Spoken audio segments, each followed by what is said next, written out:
নমস্কার বন্ধুরা, tasty food কিচেনে তোমাদের স্বাগত। আজকে টেস্টি ফুড কিচেনে রান্না হবে একটা ধামাকাদার জিনিস। দেখো, দেখতেই পাচ্ছ আমি কিন্তু মোচা ছাড়াচ্ছি।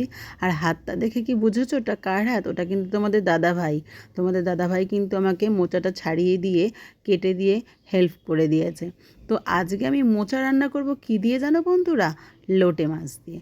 তার জন্য দেখো আমি কড়াইতে নিয়ে নিয়েছি একটু বেশি পরিমাণে তেল, যেহেতু মোচা একটু তেল না দিলে ভালো লাগবে না। আর তেলের মধ্যে আমি ফোড়ন দিয়ে দিলাম জিরে, তেজপাতা আর শুকনো লঙ্কা। তারপরে আলুগুলো বেশ একটু ভাজা ভাজা করে নিলাম।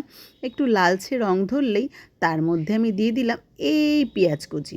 তো একটা বড় সাইজের পেঁয়াজ কুচি দিয়ে দিলাম। তারপরে দিয়ে দিলাম দেখো রসুন আর লঙ্কা চেরা দিয়ে বেশ ভালো করে এপাশ ওপাশ কিন্তু নাড়তে থাকলাম।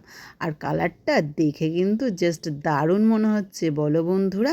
এবার দিয়ে দিলাম লাল লাল টমেটো।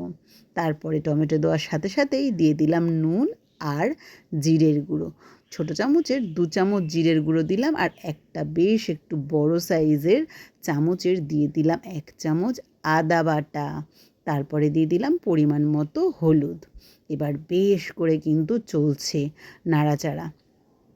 নাড়াচাড়া দিয়ে এই দেখো বন্ধুরা দিয়ে দিলাম লতপতে কাত হওয়া লোটেগুলো। আর এই লোটে মাছ দিয়ে মোচা খেতে দারুণ লাগে। কেউ তো মনে হচ্ছে খাওনি, এই রেসিপিটা একদম কিন্তু নতুন।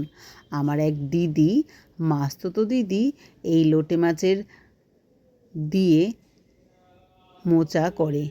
তো তার বাড়িতেই আমি কিন্তু ফার্স্ট টাইম খেয়েছিলাম আর রেসিপিটা শুনে এসেছিলাম কীভাবে করেও। কারণ রান্না করতে তো আমি খুব ভালোবাসি, তোমরা জানোই বন্ধুরা। যেখানে যা নতুন রেসিপি পাই আগে কিন্তু শিখে আসি, শুনে আসি কীভাবে করেছে, তারপরেই তো ট্রাই করি। ব্যাস, চুপচাপ করে কিন্তু হয়ে যায় নতুন একটা রেসিপি শুনে এসে। আর দেখো লোটে মাছগুলো গোটা গোটা দিলাম। আর একটু চাপা দিয়ে রাখার পরে লোটে মাছটা যেই সেদ্ধ হয়ে গেল তার কাঁটাটা কিন্তু এইভাবে বার করে নিলাম। আমি কিন্তু কড়াইতেই খুন্তির সাহায্যে মাছগুলো ভেঙে ভেঙে তার কাঁটাটা বার করে নিলাম অতি সহজে। তো এইভাবে আমার সমস্ত কাঁটাগুলো বার করে করার পর দেখো বন্ধুরা, দেখতে কিন্তু খুব ভালো হয়েছে রান্নাটা। এরপরে সেদ্ধ করা মোচাটা বেশ ভালো করে চটকিয়ে চটকিয়ে ওর দফা রফা করে দিলাম। দিয়ে এবার আমি দিয়ে দেবো কিন্তু কড়াইয়ের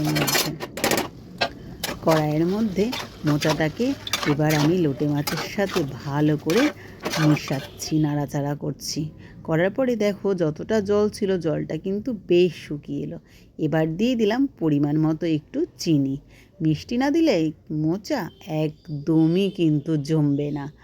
যতই তুমি মাছ দাও, মোচার মধ্যে চিংড়ি মাছ দাও বা এই লোটে মাছ দাও, চিনি কিন্তু তোমাকে দিতেই হবে। আর নামানোর সময় গরম মশলা আর ঘি কোনো সময় ভুলো না কিন্তু বন্ধুরা।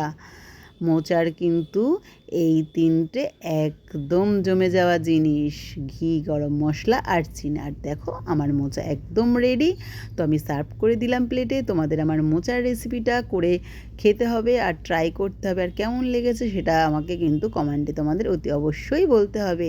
তো বন্ধুরা, এই ছোট্ট ভিডিওটা কেমন লাগলো অতি অবশ্যই জানিও। আর খুব ভালো থাকো। Thank you.